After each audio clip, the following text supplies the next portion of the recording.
పల్లి దగ్గర నుంచే ఈ ఐలాండ్ ఏదైతే ఉంటుందో ఐలాండ్ దగ్గరికి చేరుకుంటాం మనం. ఎందుకంటే వాస్తవానికి మనం గోవా లాంటి ఏరియాస్ లో ఇలాంటి సిచ్యుయేషన్స్ చూస్తుంటాం.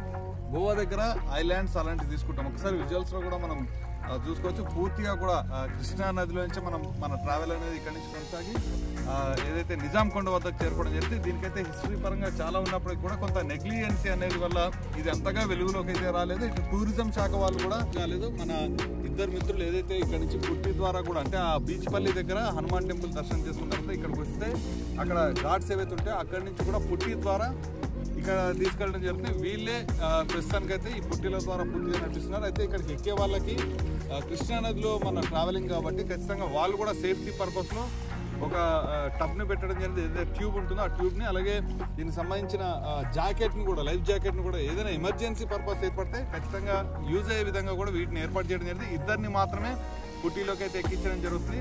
ఎందుకంటే వాళ్ళు ప్రికాషన్స్ తీసుకోవాల్సిన అవసరం ఉంటుంది కాబట్టి వాళ్ళ సేఫ్ సైడ్లో వాళ్ళు కూడా తీసుకోవడం జరుగుతుంది.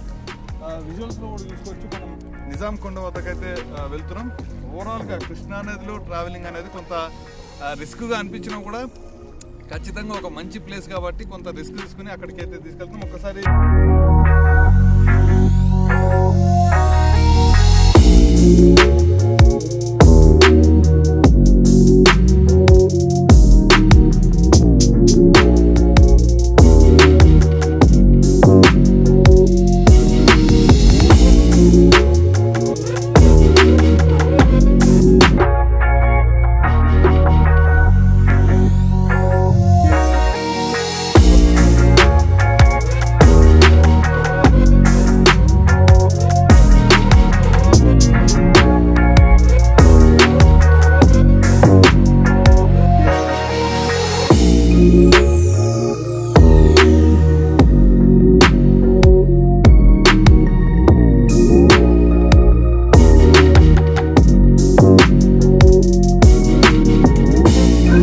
నిజాం కొండకైతే రీచ్ అయ్యాం. దాదాపుగా ఎంతో ఒక 200 మీటర్స్ ఉంటుంది డిస్టెన్స్, 1/2 కిలోమీటర్ ఉంటుంది.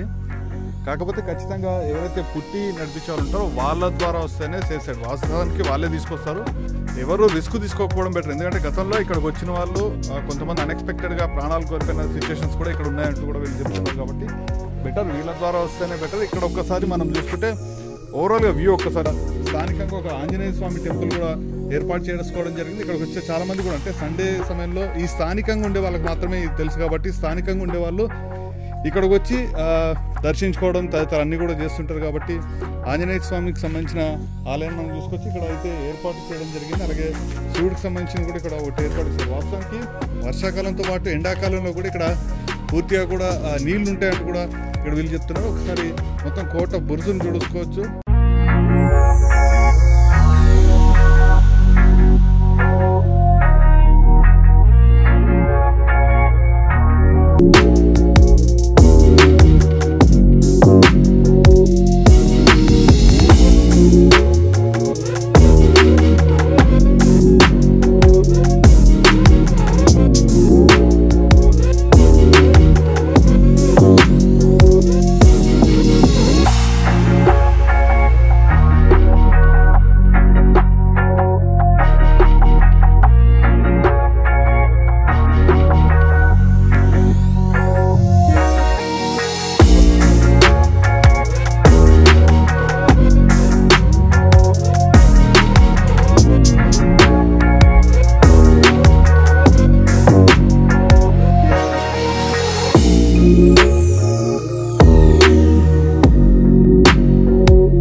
ఎప్పుడైతే పైకి వచ్చాం హైదరాబాద్ నుంచి మన జర్నీ చూసుకున్నా కూడా పూర్తి స్థాయిలో 150 నుంచి 160 కిలోమీటర్లు మనకి ఇక్కడ హైదరాబాద్ నుంచి ఈ బీచ్పల్లికి సరిగ్గా ఒకసారి విజువల్లో చూసుకోవచ్చు. బీచ్పల్లికి కరెక్ట్గా మీకు పక్కనే ఏదైతే ఘాట్ ఉంటుందో ఆ ఘాట్ నుంచి ఈ పుట్టి అనేది ఉంటుంది. పుట్టిలు వేసుకొని ఇక్కడ వరకు అయితే రావడం జరుగుతుంది. ఓవరాల్ వ్యూ చూసుకున్నా కూడా మనం పూర్తి స్థాయిలో ఏదైతే కోట ఉందో ఈ కోటకి సంబంధించి దాదాపుగా 120 ఎకరాలని స్థానికులు అయితే చెప్తున్నారు.